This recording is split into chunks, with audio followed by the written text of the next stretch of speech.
بسم اللہ الرحمن الرحیم۔ السلام علیکم۔ اس کی وجہ یہ ہے کہ میں جب 13-14 سال کا تھا تو میری ایک چھوٹی سی بہن اغوا ہو گئی تھی۔ اس کی عمر 6-7 سال تھی۔ 16 سال گزر گئے ہیں۔ اسے شوبک کے عیسائی اٹھا لے گئے تھے۔ میں نہیں جانتا کہ وہ زندہ ہے یا مر گئی ہے۔ اگر زندہ ہے تو کسی امیر کے حرم میں ہوگی یا تمہاری طرح جاسوسی کرتی پھر رہی ہوگی۔ میں جس لڑکی کو دیکھتا ہوں اسے اپنی بہن سمجھ لیتا ہوں۔ اسے بری نظر سے اس لیے نہیں دیکھتا کہ وہ میری گمشدہ بہن ہی نہ ہو۔ میں تمہیں صرف اس لیے شوبک لے جا رہا ہوں کہ محفوظ رہو۔ میں جانتا تھا کہ صحرا میں اکیلے جانے اور پیدل چلنے سے تمہارا کیا حشر ہوتا، اور تم کسی کے ہاتھ چڑھ جاتی تو تمہارا حال وہی ہوتا جو تمہارے اپنے صلیبی بھائی کرنے لگے تھے۔ مجھے اپنی خوبصورتی کا احساس نہ دلاؤ۔ میں اس احساس کے لحاظ سے مردہ ہوں۔ مجھے لذت ان صحراؤں میں صلیبیوں کے تعاقب میں گھوڑا دوڑاتے اور ان کا خون بہاتے ملتی ہے۔ لڑکی اسے عجیب سی نظروں سے دیکھ رہی تھی۔ اس کی آنکھوں میں پیار کا تاثر تھا۔ اس کے ساتھ ایسی باتیں کسی نے نہیں کی تھیں۔ اسے بے حیائی اور عیاری کے سبق دیے گئے تھے، اور اس کی باتوں اور چال ڈھال میں بڑی محنت سے جنسی کشش پیدا کی گئی تھی۔ اسے ایک بڑا ہی خوبصورت فریب بنایا گیا تھا۔ اس پر حسن اور شراب کا نشہ طاری کیا گیا تھا۔ اسے عصمت کے موتی سے محروم رکھا گیا تھا، اور وہ اس ٹریننگ کے بعد اپنی ساتھی لڑکیوں کی طرح اپنے آپ کو مردوں کے دلوں پر راج کرنے والی شہزادی سمجھنے لگی تھی۔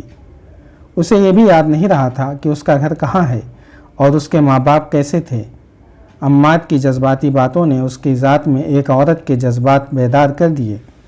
وہ گہری سوچ کے عالم میں کھو گئی، جیسے وہ بے تکلف ہو گئی ہو۔ اس نے گہری سوچ کے عالم میں کہا، ایک ڈراؤنے خواب کی طرح یاد آتا ہے کہ مجھے ایک گھر سے اٹھایا گیا تھا۔ مجھے یاد نہیں آ رہا کہ اس وقت میری عمر کیا تھی۔ اس نے اپنے بالوں میں دونوں ہاتھ پھیرے اور بالوں کو دونوں مٹھیوں میں لے کر جھنجھوڑا، جیسے پرانی یادوں کو بیدار کرنے کی کوشش کر رہی ہو۔ اس نے اکتا کر کہا، کچھ یاد نہیں آتا۔ میرا ماضی شراب، عیش و عشرت اور حسین عیاریوں میں گم ہو گیا ہے۔ میں نے کبھی بھی نہیں سوچا کہ میرے والدین کون تھے اور کیسے تھے۔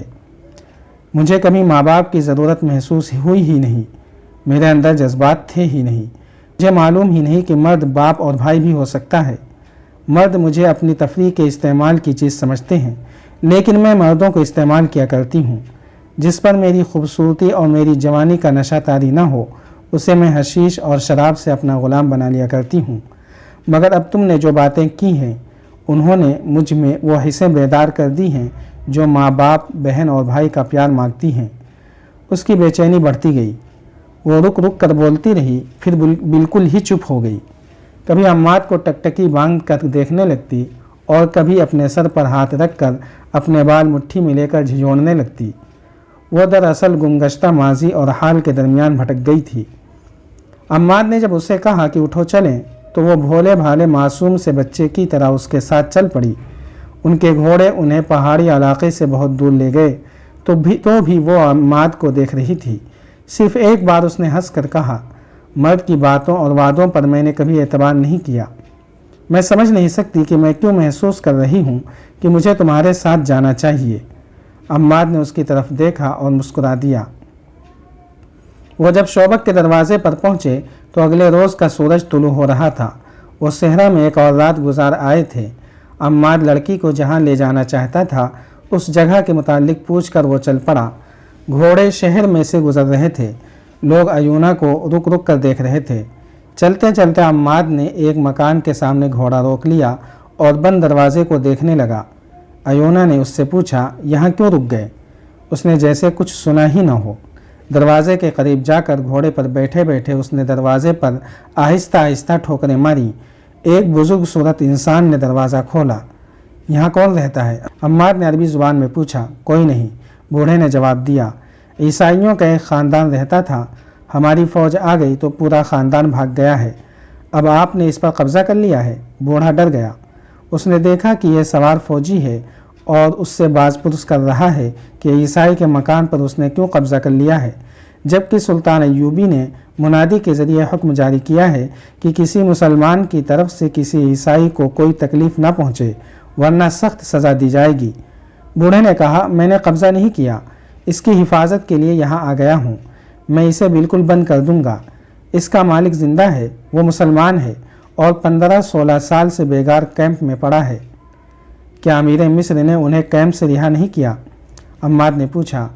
وہاں کے سب مسلمان آزاد ہیں مگر ابھی کیمپ میں ہی ہیں، بوڑھے نے جواب دیا۔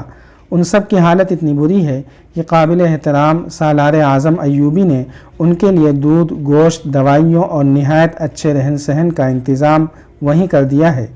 بہت سے طبیب ان کی دیکھ بھال کر رہے ہیں۔ ان میں جس کی صحت بحال ہو جاتی ہے اسے گھر بھیج دیا جاتا ہے۔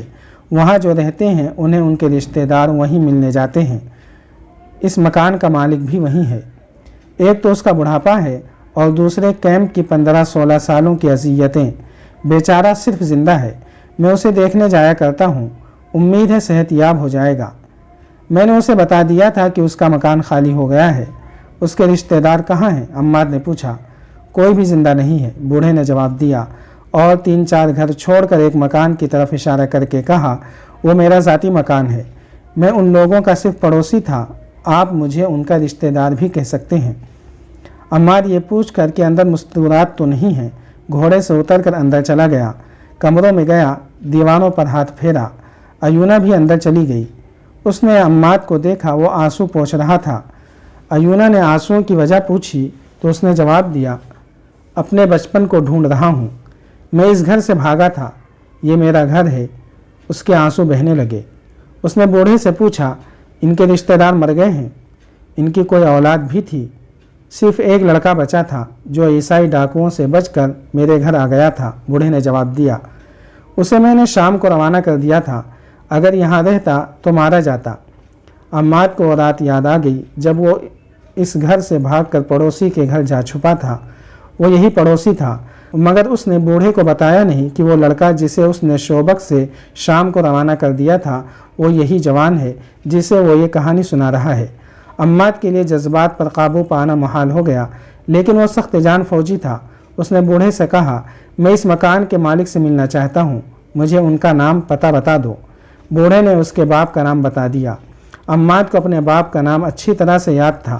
اس لڑکے کی ایک بہن تھی، بوڑھے نے کہا، بہت چھوٹی تھی، اسے عیسائیوں نے اغوا کر لیا تھا۔ اسی ضمن میں اس گھر کے سارے افراد عیسائیوں کے ہاتھوں قتل ہو گئے۔ ایونا، عمار نے لڑکی سے کہا، اپنے مقدس صلیب کے پرستاروں کی کرتوت سن رہی ہو؟ ایونا نے کوئی جواب نہ دیا۔ وہ چھت کو دیکھنے لگی۔ اس نے کمرے کے دروازے کے کیواڑ کو بند کیا اور اس کی الٹی طرف دیکھنے لگی۔ کیواڑ پر 3-4 چھوٹی چھوٹی اور گہری لکیریں کھدی ہوئی تھیں۔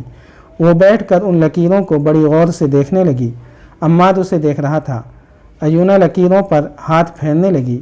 وہ اٹھی اور دوسرے کمرے میں چلی گئی۔ وہاں بھی کیواڑوں پر ہاتھ پھیر کر کچھ ڈھونڈنے لگی۔ عمار نے جا کر اس سے پوچھا، کیا دیکھ رہی ہو؟ لڑکی مسکرائی اور بولی، تمہاری طرح میں بھی اپنا بچپن ڈھونڈ رہی ہوں۔ اس نے عمار سے پوچھا، یہ تمہارا گھر تھا؟ تم یہیں سے بھاگے تھے؟ یہیں سے، عمار نے جواب دیا اور اسے بتایا کہ کس طرح ان کے گھر پر عیسائیوں نے حملہ کیا اور اس کی ماں اور بڑے بھائی کو قتل کر دیا تھا۔ عمار بھاگ گیا اور وہ آج تک یہی سمجھتا رہا کہ اس کا باپ بھی قتل ہو گیا ہے، لیکن یہ بوڑھا بتا رہا ہے کہ باپ کیمپ میں زندہ ہے۔ تم نے اس بوڑھے کو بتا دیا ہے کہ وہ لڑکے تم ہی ہو جسے اس نے پناہ دی تھی؟ میں بتانا نہیں چاہتا، اس نے تذبذب کے عالم میں کہا۔ ایونا اسے بڑی غور سے دیکھنے لگی اور بوڑھا ان دونوں کو دیکھ دیکھ کر حیران ہو رہا تھا کہ یہ دونوں یہاں کیا دیکھ رہے ہیں۔ عمار بچپن کی یادوں میں گم ہو گیا تھا۔ بوڑھے نے پوچھا، میرے لیے کیا حکم ہے؟ عمار چونکا اور حکم دینے کے لہجے میں بولا، اس مکان کو اپنی نگرانی میں رکھیں، یہ آپ کی تحویل میں ہے۔ اس نے ایونا سے کہا، آؤ چلیں۔ کیا تم اپنے باپ سے نہیں ملو گے؟ ایونا نے اس سے پوچھا۔ پہلے اپنا فرض ادا کر لوں، عمار نے جواب دیا۔ مجھے ریگستان میں میرا کماندار ڈھونڈ رہا ہوگا، وہ مجھے مردہ قرار دے چکے ہوں گے، وہاں میری ضرورت ہے۔ آؤ میرے ساتھ آؤ، میں یہ امانت کسی کے حوالے کر دوں۔ لڑکیاں لڑکیاں لڑکیاں، صلاح الدین ایوبی نے شگفتہ لہجے میں علی بن سفیان سے کہا، کیا یہ کمبخت صلیبی میرے راستے میں لڑکیوں کی دیوار کھڑی کرنا چاہتے ہیں؟ کیا وہ لڑکیوں کو میرے سامنے نچا کر مجھ سے شوبک کا قلعہ لے لیں گے؟ جاری ہے۔ اگر آپ کو یہ قسط وار سلسلہ پسند آ رہا ہے تو لائک، شیئر اور کمنٹ کے ذریعے ہماری حوصلہ افزائی کریں۔ جزاک اللہ خیرا۔